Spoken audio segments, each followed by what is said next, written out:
Hey, welcome to Vance Tried It. Today, we're going to be making what's called funeral potatoes. Why is it called funeral potatoes? Because where I'm from, that's Arkansas, when you're having a funeral, then it's dinner for the family. And these potatoes are a staple for those dinners because they're easy to make, they're delicious, and they go with just about anything. So that's what we're going to be making today. We're going to start off with 2 pounds of frozen hash browns. We're just going to open them up and put them in this bowl right here. Now, I had a comment recently on one of my videos, and please understand I'm not trying to be critical of the person who left this comment, but it was interesting because the comment was that what I was making was not homemade. And I agreed with it, right? And her comment was, I think it was a she, was that it's not homemade because not everything was from scratch. And so I said, yeah, it's maybe not homemade, but it's still really good. But it did start me thinking, what qualifies something as being homemade? Is it everything has to be you made it yourself? Or is it you put it together at home? So the question is, like, if you're using whipped topping you bought at the store versus making your own whipped cream, is that homemade? Can you use instant pudding? And if not instant pudding, can you use cooked pudding? Or do you have to completely make from scratch your pudding? It's just an interesting question that I started thinking about. So I'd love if you'd let me know down in the comments, what's your take on if something's homemade or not? I'm just curious as to what everybody thinks about that. And hey, while you're down there, would you please go ahead and like this video and subscribe and ring that bell. That way you get notified every time I put out a new video. But anyway, we have potatoes in our bowl, and now we have this large package of, this is French onion dip. Now, you can just use sour cream, and that works fine. But I like to use the French onion dip because it just adds a little bit of extra flavor, and you know how we like flavor around here. And then also, I'm going to add a couple of these condensed cream of soups. Now this is cream of chicken, and I'm also going to be using cream of mushroom. But you can use whatever cream of you want, because they make a bunch of them. I mean, the staples are probably cream of chicken, cream of onion, cream of celery, cream of potato. I think those are ones that you can find just about anywhere. Or cream of mushroom. I think I meant to say cream of mushroom instead of cream of onion. But I have seen cream of jalapeno, cream of poblano pepper.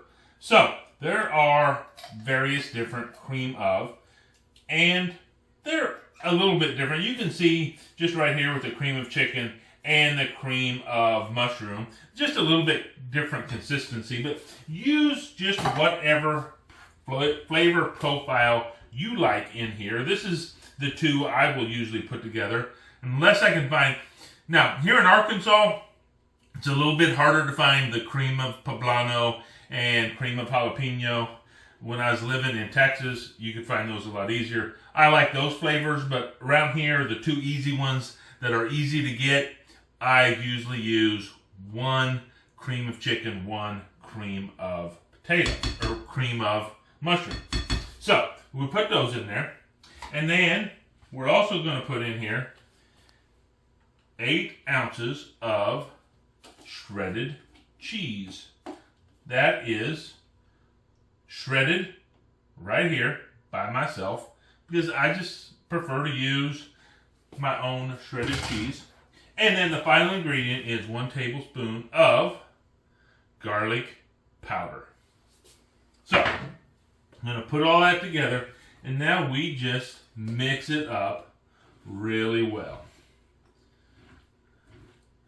And you can see this is going to make a pretty big batch. But remember, it's called funeral potatoes because you're usually going to make this for a big batch of people.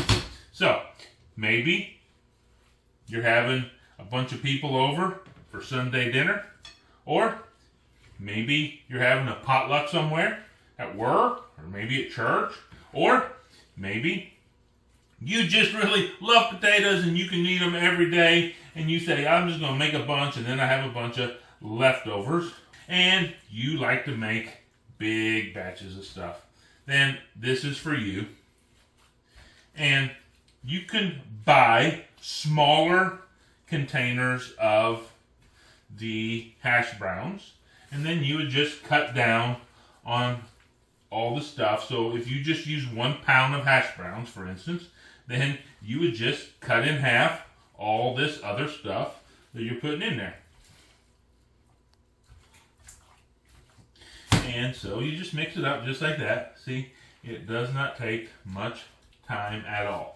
Now I have a large casserole dish here that I have gone ahead and greased up. And then also I have gone ahead and preheated my oven to 350 degrees. And now we're just going to put all this goodness right in here. Just like that. And give it a good scrape in here.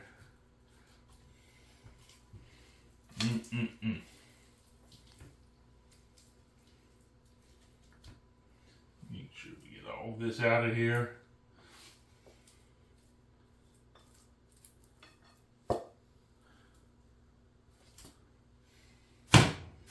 Okay, now I'm just going to spread it out in our casserole dish.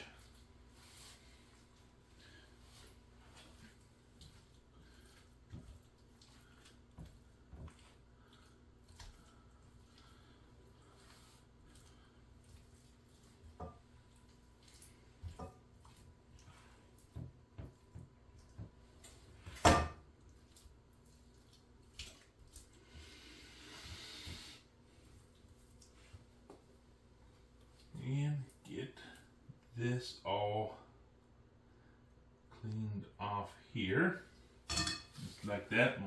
Lift my hands off a little bit.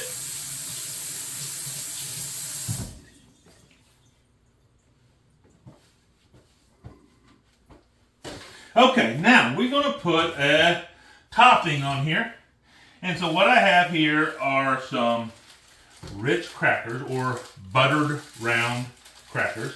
And I have just gone ahead and crushed them up right in the sleeve.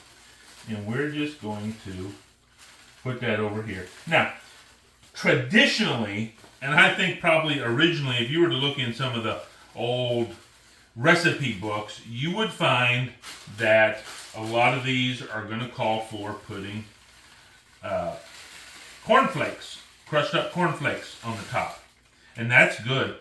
Now, one of the great things about this recipe is you can kind of put whatever topping you want on here. I like the Ritz crackers. I like it with cornflakes.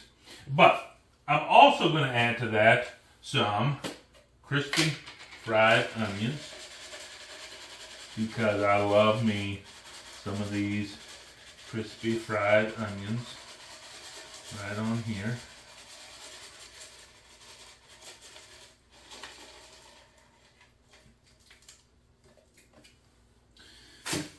Just like that. So I have my Ritz crackers, I have my crispy fried onions, and now what I'm going to do is I'm going to cover this with foil. I'm going to put it in this 350 degree oven for about 55 minutes, but I'm going to take the foil off after half an hour, and then that will let all this topping get nice and crispy on top. So I'll see you in about an hour.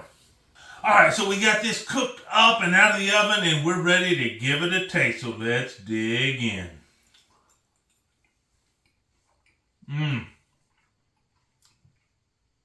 So cheesy, so creamy. The crunchiness from the crackers and the crispy onions on top just really set this off. What a simple and yet tasty dish that you can make for your family, for a potluck, for whatever you want. Hey, ultimately, I tried it. You should.